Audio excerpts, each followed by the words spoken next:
Hello friends, this is Deepika here. Welcome to our channel ज्ञान का तड़का।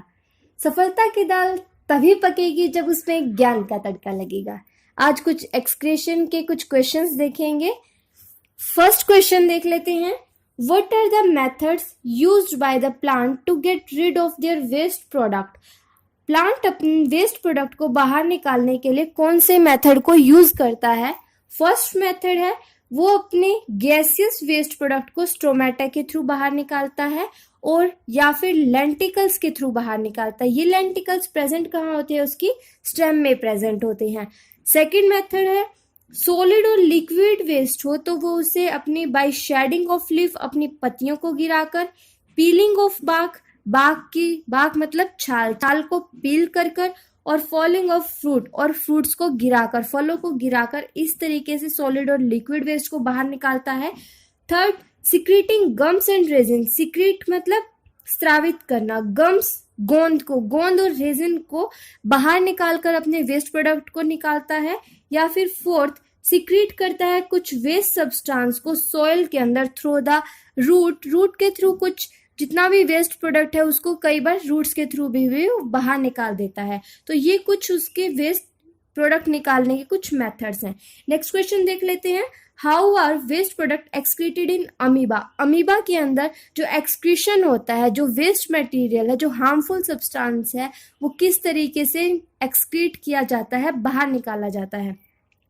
तो हमने देखा जो अमीबा है वो एक यूनिसेलुलर ऑर्गेनिज्म है और यूनिसेलुलर ऑर्गेनिज्म के अंदर वो अपने फूड को डिफ्यूजन प्रोसेस के थ्रू और कॉन्ट्रेक्टाइल वैक्यूल के थ्रू लेता है। तो अभी हम देखेंगे जो वेस्ट मटेरियल है अमीबा के अंदर, कार्बन डाइऑक्साइड, उसे डिफ्यूजन प्रोसेस के थ्रू बाहर निकाल जाता है। किसके? By diffusion process through the cell membrane के थ्रू बाहर निकाला जाता है। जैसे हमने डायग्राम देखा था, इस तरीके का कुछ अमीबा था। जब भी कोई फूड आता है तो ये क्या करता है, यहाँ से अपना सेल मेम्ब्रेन को एक्सटेंड कर देता है, इस तरीके से फिंगर लाइक प्रोजेक्शन के थ्रू उसको कवर कर लेता है और कवर करने के बाद फिर उसको अंदर सराउंड करके उसको क्लोज करके यहाँ पर एक कॉन्ट्रेक्टाइल वैक्यूल बन जाता है। तो इस तरीके से उसने इंजेक्शन किया था। इसी तरीके से वो वेस्ट प्रोडक्ट को बाहर निकालता है सेल मेम्ब्रेन के थ्रू। और जब एक्सेस वाटर हो जाता है या फिर नाइट्रोजनस वेस्ट को से बाहर निकालना होता है तो वो कॉन्ट्रेक्टाइल वैक्यूल के थ्रू इसे बाहर निकाल देता है। नेक्स्ट क्वेश्चन देख लेते हैं। What is transpiration? ट्रांसपीरेशन क्या है? ट्रांसपीरेशन एक ऐसा प्रोसेस है जिसमें जो लीव्स हैं वो वाटर को वाष्पित कर देते हैं, इवेपोरेट करते हैं। किसके थ्रू? स्ट्रोमेटा के थ्रू। तो उस प्रोसेस को बोला जाता है transpiration. Next question, next part बोल रहा है what do you mean by translocation with respect to transport in plants? कह रहा है कि जो ट्रांसलोकेशन है उसका क्या मतलब है। हमें पता है जो वाटर है उसको ट्रांसपोर्ट किया जाता है थ्रू रूट्स के द्वारा इन अपवर्ड डायरेक्शन में, जाइलम वेसल करता है। जबकि जो फूड का ट्रांसपोर्टेशन होता है, ट्रांसपोर्ट ऑफ फूड जो होता है उसको हम बोलते हैं ट्रांसलोकेशन। और ये ट्रांसलोकेशन कौन करता है? इसमें हेल्प करता है हमारा फिलोएम वेसल। तो आपका नेक्स्ट पार्ट भी कंप्लीट हो गया। Which plant tissue is involve in translocation, xylem या फिर वेसल? तो जाइलम वाटर की ट्रांसपोर्टेशन में हेल्प करता है और फिलोएम फूड की ट्रांसपोर्टेशन में हेल्प करता है। नेक्स्ट क्वेश्चन देख लेते हैं। Difference between the xylem and the phloem. Xylem और फिलोएम में हमें डिफरेंस बताना है। क्या डिफरेंस है? हमें पता है जाइलम ट्रांसपोर्ट करता है वाटर को, जबकि जो फिलोएम है वो फूड को ट्रांसपोर्ट करता है। नेक्स्ट देख लेते हैं। जो जाइलम है वो अपर डायरेक्शन में ही मटेरियल को ट्रांसपोर्ट करता है, हमेशा अपर डायरेक्शन में होता है। जबकि जो फूड का ट्रांसपोर्ट है वो किसी भी डायरेक्शन में हो सकता है। ऐसा क्यों होता है? देखो, जो रूट्स हैं वो वाटर को एब्जॉर्ब करती हैं तो पानी हमेशा कहाँ जाएगा? ऊपर के डायरेक्शन में जाएगा।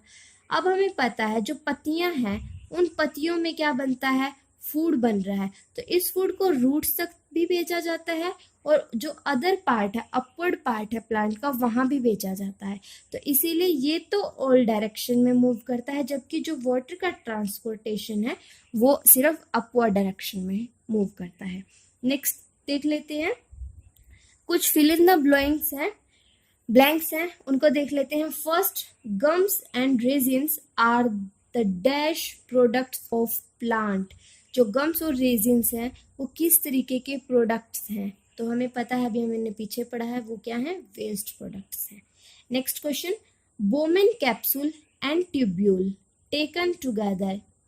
बोमेन कैप्सूल और ट्यूब्यूल को इकट्ठे मिलाकर क्या बोलेंगे? तो हमें पता है नेफ्रॉन का पार्ट है, और नेफ्रॉन क्या है? किडनी को बनाता है। सबसे छोटी यूनिट होती है ये किडनी की।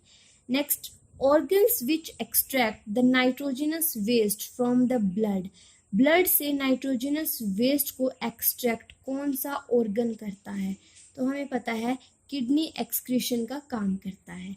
Next question, next blank, the extracellular fluid which always flow from body tissue to the heart.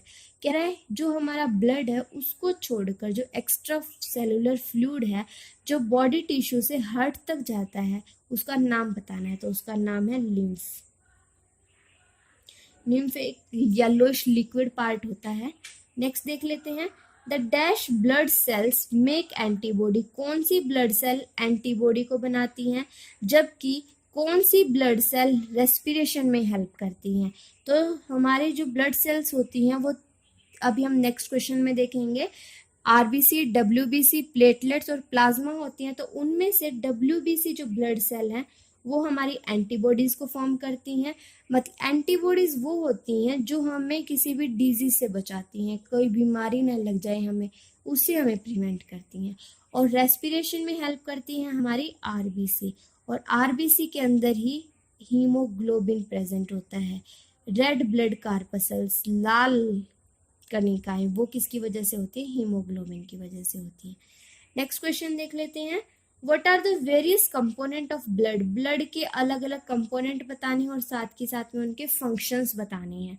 तो जो ब्लड के अंदर कंपोनेंट होते हैं वो 4 होते हैं। पहला प्लाज्मा, दूसरा रेड ब्लड कार्पसल्स, तीसरा white blood corpuscles and fourth platelets.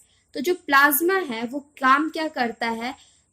Carry करता है डिजोल्व सब्सटेंस को, जैसे प्रोटीन हो सकता है, डाइजेस्टेड फूड हो सकता है, कॉमन साल्ट हो सकता है। तो इन्हें वो कैरी करने का काम करता है हमारी बॉडी के एक पार्ट से दूसरे पार्ट तक। नेक्स्ट, जो आरबीसीज हैं वो क्या काम करती हैं? वो कैरी करती हैं ऑक्सीजन को फ्रॉम लंग्स। हमने रेस्पिरेशन जब हमने पढ़ा था सर्कुलेटरी सिस्टम, तब हमने इसको अच्छे से पढ़ा था। तो वहां पर जो लंग्स है, लंग्स से आरबीसी कैरी करती हैं ऑक्सीजन को और बॉडी के दूसरे पार्ट तक लेकर जाती हैं। यदि आपको इसको डीपली स्टडी करना है तो आप ऊपर आई बटन को क्लिक करके उसकी वीडियो देख सकते हैं। नेक्स्ट है white blood corpuscles. White blood corpuscles हैं, उनका काम क्या है? जितना भी हमारी बॉडी में इन्फेक्शन हो जाता है या फिर कोई भी बाहर से फॉरेन सब्सटेंस आता है तो उससे हमारी बॉडी को प्रोटेक्ट करती है। इट फाइट इन्फेक्शन, ये लड़ाई करती है इन्फेक्शन से और डिजीज से हमें प्रोटेक्ट करती है, बचाती है। नेक्स्ट है प्लेटलेट्स। प्लेटलेट्स का काम है जब भी हमें कोई कट लग जाए या फिर हमें घाव हो जाए तो वहां पर खून बाहर निकलता है, तो उस खून का थक्का जमाना या फिर खून का जमना, वो काम कौन करती है? प्लेटलेट्स करती हैं। तो प्लेटलेट्स का काम है कोगुलेशन ऑफ ब्लड में हेल्प करती हैं। तो यही थे आज के आपका सेशन। इसमें कुछ हमने क्वेश्चंस को डिस्कस किया है। आई होप कि आपको ये क्वेश्चंस अच्छे लगे होंगे, समझ आए होंगे। Thank you guys, thank you for watching.